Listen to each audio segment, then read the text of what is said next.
Halo, apa kabar semuanya? Semoga dalam keadaan sehat walafiat. Oke, kali ini saya akan merangkum sebuah film yang berjudul Last Holiday 2006. Film yang mengisahkan tentang seorang wanita yang mempunyai sejumlah keinginan dan impian. Akankah dia bisa menggapai impian dan keinginannya? Langsung aja kita ke alur ceritanya. Cerita berfokus pada seorang wanita yang bernama Georgia. Dia bekerja sebagai SPG atau pelayan alat-alat dapur di salah satu mall di Amerika. Pada saat di rumah, dia sedang memasak sambil menonton acara televisi cara memasak chef favoritnya, yaitu Chef Didier. Kita panggil aja Chef Didi. Georgia sangat hobi memasak, namun dia tak pernah memakan hasil masakannya. Dia hanya mengambil fotonya lalu menempelkannya di buku harapannya. Sementara hasil masakannya ia berikan ke anak tetangganya yang bernama Darius. Saat menempel foto masakannya, Darius tak sengaja melihatnya. Karena penasaran, waktu Georgia ke kamar kecil, Darius secara diam-diam melihat buku itu. Ternyata isinya adalah berbagai harapan dan keinginan Georgia, seperti makan makanan enak, menginap di hotel mewah, dan menikah dengan cowok idamannya. Tiba-tiba Georgia datang dan mengambil buku itu, dan dia berkata dia tidak suka ada orang yang tahu tentang semua impian dan harapannya. Bukan harinya di tempat kerja, Sean menyapa Georgia. Dia pun sangat senang karena mendengar suara dari cowok idamannya. Lalu teman Georgia menyarankan agar supaya lebih dekat lagi, Georgia harus sering mengobrol ketemuan supaya Sean tidak diambil orang lain. Hidup hanya satu kali, jadi lakukanlah apa yang kita suka. Tapi ingat, harus secara baik dan sopan. Mendengar itu, Georgia merasa ucapan temannya itu benar. Pada jam makan siang, Georgia datang ke tempat Sean bekerja, sambil berbasa-basi menanyakan panggangan barbecue. Sampai-sampai dia salah tingkah kehabisan kata-kata, akhirnya dia membeli panggangan, padahal di rumahnya panggangan sudah ada. Suatu hari Georgia sedang mengadakan demo memasak di tempat kerjanya. Lalu manajernya datang dan menyuruh menghentikan demo memasaknya itu dengan alasan programnya itu tak berguna dan bikin perusahaan ini bangkrut. Lalu dia pergi begitu aja. Waktu dia membereskan peralatan, dia kaget. Sang pujaan hatinya datang. Dia datang karena mencium bau aroma masakannya yang enak. Mendengar pujian dari sang pujaan hati, saking senangnya, dia menjatuhkan alat memasak dan pingsan ke pentok ujung lemari. Lalu Sean membawa Georgia ke klinik yang ada di mall itu, dan sang manajer pun datang untuk mengetahui keadaan Georgia. Lalu dokter melakukan CT scan untuk mengetahui luka di kepalanya akibat benturan tadi. Dari hasil CT scan, dokter mengatakan ada tumor ganas di otaknya, dan dokter memvonis umur Georgia tidak akan lama lagi, hanya bisa bertahan 3 minggu lagi. Georgia sangat shock. Pastilah shock kalau kita tahu kapan kita mati. Dunia ini pasti aman, damai, dan bersih. Di rumah, Georgia terus-menerus menangis sambil memegang buku harapannya. Ia merasa Tuhan tidak adil karena Tuhan tidak memberikan waktu untuk mewujudkan harapan dan keinginannya. Padahal dia menjalani hidup ini dengan baik, tak pernah menyakiti orang lain, tak pernah jahat, tak pernah boros, dan tak pernah poya-poya. Lalu dia teringat omongan temannya, hidup cuma satu kali. Kita jalani, kita syukuri, kita nikmati. Dia sadar kalau selama ini dia tidak pernah menyenangkan dirinya sendiri. Setelah merenung, dia memutuskan untuk menyenangkan dirinya agar tidak ada rasa penyesalan. Keesokan harinya dia mendatangi kantor manajernya untuk berbicara. Namun sang manajernya sibuk dengan teleponnya. Dia pun jengkel dan kesal dan akhirnya menghancurkan ponsel milik manajernya. That's a $400 phone. Lalu dia mengatakan dia akan keluar dari tempat kerjanya. Dengar hal itu, sang manajer kaget. Lalu dia berkata dia akan menaikkan gajinya asalkan Georgia tetap mau bekerja. Namun Georgia menolak dan keluar dari sana. Pas mau keluar, Sean menghampirinya, mengajak nonton pertandingan basket yang akan diadakan 3 minggu lagi. Dia sangat bahagia dapat ajakan dari sang pujaan hatinya. Namun dengan berat hati dia menolak. Dia tidak mau berjanji karena 3 minggu lagi dia masih hidup apa enggak. Siang harinya Georgia pergi ke bank untuk mengambil semua uang tabungannya. Melihat hal itu, petugas bank bertanya untuk apa semua uang itu. Georgia menjawab akan menghabiskannya. I'm just gonna blow it. we thought we would do something special. Running free, blossom on the tree.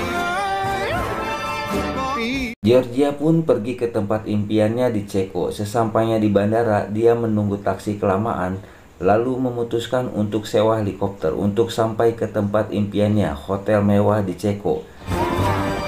Said I love freedom, I know how I feel. Mine.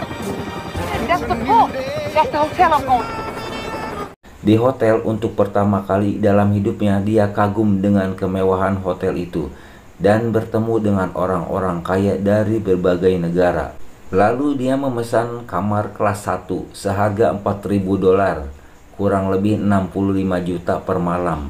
Manajer hotel menyambutnya dengan hangat sambil menyapa, "Selamat menginap di hotel kami."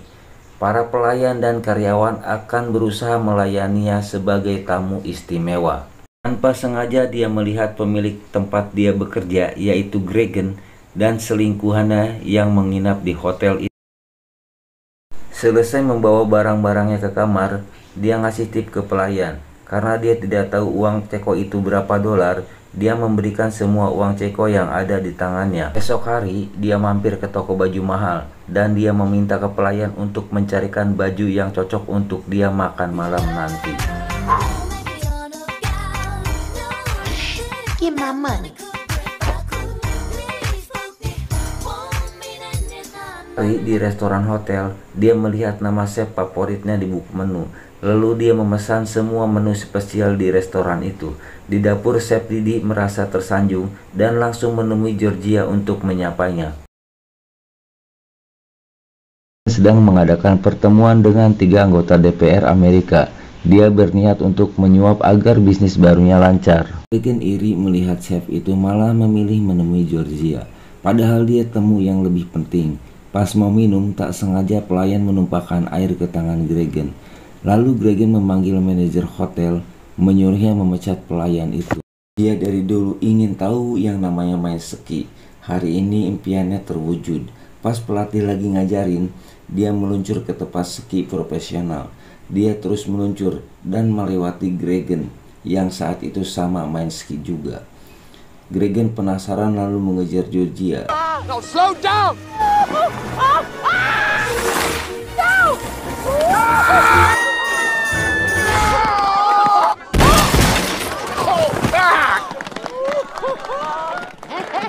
Puas bermain ski, dia pun memanjakan diri pergi ke tempat spa.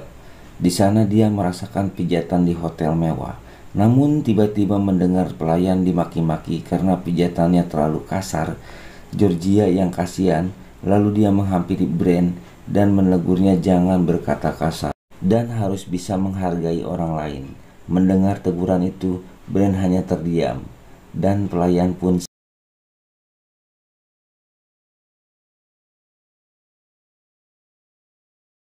Tepat Brent menghampiri Georgia dan dia curhat. Sebenarnya dia tidak mau jadi selingkuhan Gregan. Dia terpaksa karena kalau tidak mau dia akan dipecat dari tempat kerjanya. Dia takut kehilangan pekerjaan karena dia hanya lulusan SMA. Santai, Georgia menyarankan Brent cuma perlu kuliah lagi sampai lulus dan masalahnya selesai. Nggak perlu jadi simpanannya si Gregan lagi. Malamnya di restoran hotel, Brent mengajak Georgia gabung di mejanya Gregan dan yang lainnya pasti ikut senang. Namun datang seorang pelayan kalau malam ini Chef Didi telah menyediakan meja khusus untuk Georgia. Dengan senang hati mereka pun gabung dengan Georgia dan ninggalin si Gregan sendirian. Dan akhirnya Gregan ikut gabung ke mejanya Georgia. Mereka pun ngobrol. Georgia berencana akan terjun payung. Semuanya tertarik kecuali Gregan. Dia malah jengkel kenapa Georgia jadi pusat perhatian. Padahal tujuan dia ngajakin wakil DPR untuk melancarkan bisnis barunya. Dan akhirnya Gregan pun nggak mau kalah, dia mau ikut terjun payung juga. Keesokan harinya Georgia dan Gregan bersiap-siap akan terjun payung. Brent yang lainnya hanya menonton mereka berdua.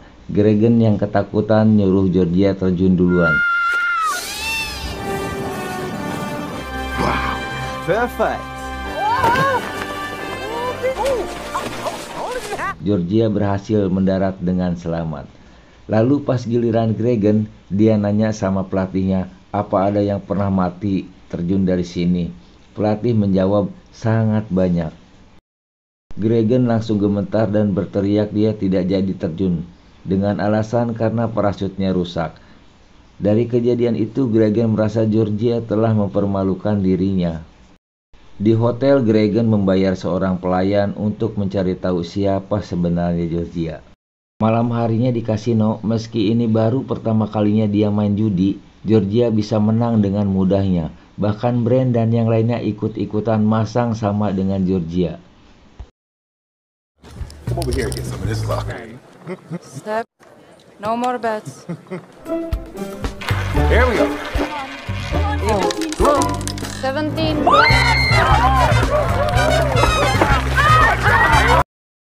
Georgia menang berturut-turut, padahal dia masang di angka itu-itu aja. Terus ketika dihitung, Georgia kaget. Ternyata total kemenangannya mencapai $100.000 atau 1,4 miliar rupiah. Padahal dia pengen ngabisin duit tabungannya buat ngelakuin apa yang dia suka. Sekarang duitnya malah tambah banyak. Dia jadi orang kaya beneran. Di waktu yang sama, pelayan yang disuruh Gregan menggeledah barang-barang Georgia di kamarnya. Dan dia menemukan surat Georgia untuk adiknya. Di surat itu tertulis bahwa umur Georgia sudah tidak lama lagi.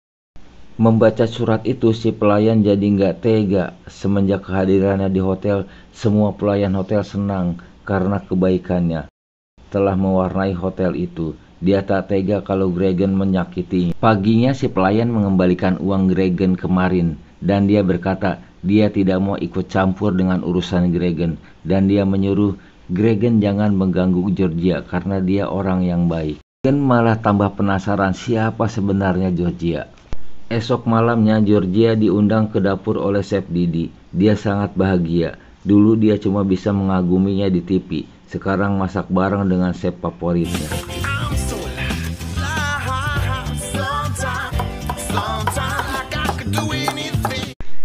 Selesai membantu membuat hidangan, Georgia bersiap-siap menghadiri pesta tahun baru di restoran hotel itu.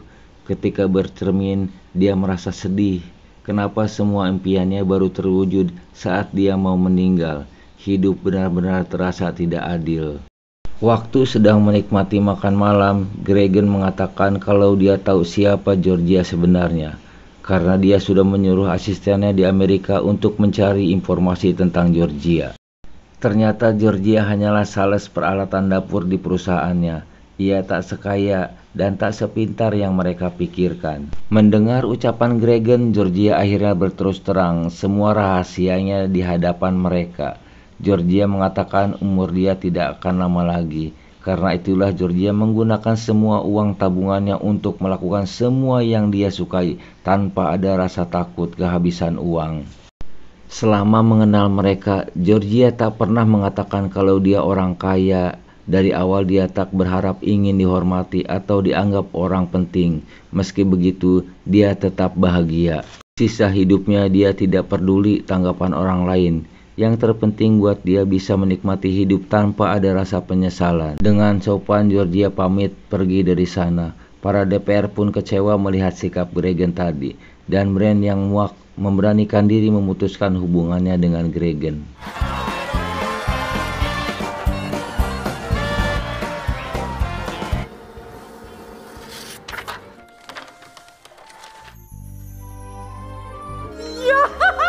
Brand lalu pergi menemui Georgia. Dia mengatakan akan kuliah lagi agar bisa mendapatkan pekerjaan yang lebih baik lagi sesuai saran Georgia. Lalu datang pelayan, dia berkata kalau Gregan saat ini duduk di balkon lantai 4 hotel sambil mabuk berat. Mendengar itu mereka berdua bergegas pergi menemui Gregan. Sesampainya di sana, Georgia nekat duduk di balkon menemani Gregan yang sedang frustasi. Georgia mencoba menasihati Gregan, jika Gregan ingin dihormati, dia harus bisa merubah sikap sombongnya. Walau banyak uang, banyak harta, Gregan harus bisa rendah diri menghormati orang lain. Dan dia menyarankan, kalau bisnis barunya gagal, maka dia hanya perlu mencoba bisnisnya yang lain. Mendengar kata-kata itu, Gregan ternyata telah salah dengan kesombongannya. Lalu terdengar Sean memanggil Georgia. Sean nekat datang ke Ceko setelah melihat buku harian yang Georgia buang di tong sampah. So what you doing here? How many people can get on that Sean ledge? menjelaskan kenapa dia datang jauh-jauh dari Amerika hanya untuk mengatakan perasaannya di atas balkon dan disaksikan banyak orang. Sean mengatakan menyukai Georgia meski tahu umur Georgia sudah tidak lama lagi. Sama dengan apa yang sedang Georgia lakukan, Sean memilih untuk hidup tanpa penyesalan. Ia tak ingin kehilangan wanita yang dia cintai tanpa sempat memberitahu perasaannya. Di momen yang romantis itu muncul si pelayan dan mengatakan kalau surat scan yang dokter berikan kepada Georgia ternyata salah. Ternyata mesin scan-nya lah yang rusak. Dari hasil pemeriksaan ulang, Georgia dinyatakan sehat walafiat dan dia enggak jadi mati. Betapa bahagianya hati Georgia, dia tetap bersyukur apa yang telah terjadi padanya. Itulah jalan Tuhan. Tidak ada satu orang pun yang tahu rahasia Tuhan. Beberapa bulan kemudian setelah kembali ke Amerika, Georgia dan Sean membuka sebuah restoran dan dibantu oleh sahabatnya selama di Ceko yaitu Chef Didi. Restoran itu pun ramai sampai-sampai wali kota pun datang ke sana. Semua impian dan harapan Georgia benar-benar terwujud dan sekarang bukan cuma buku harapan lagi. Buku itu berubah menjadi buku kenyataan. Dan film pun tamat. Kesimpulan yang dapat kita ambil, hidup itu hanya sementara. Jadi cukup kita jalani, kita syukuri, kita nikmati.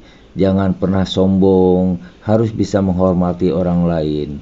Dengan catatan, dipandu dengan akhlak dan budi yang mulia. Terima kasih yang sudah menonton, semoga terhibur. Jangan lupa subscribe, tekan tombol lonceng agar dapat notifikasi video terbaru dari saya. Terima kasih, wassalamualaikum warahmatullahi wabarakatuh.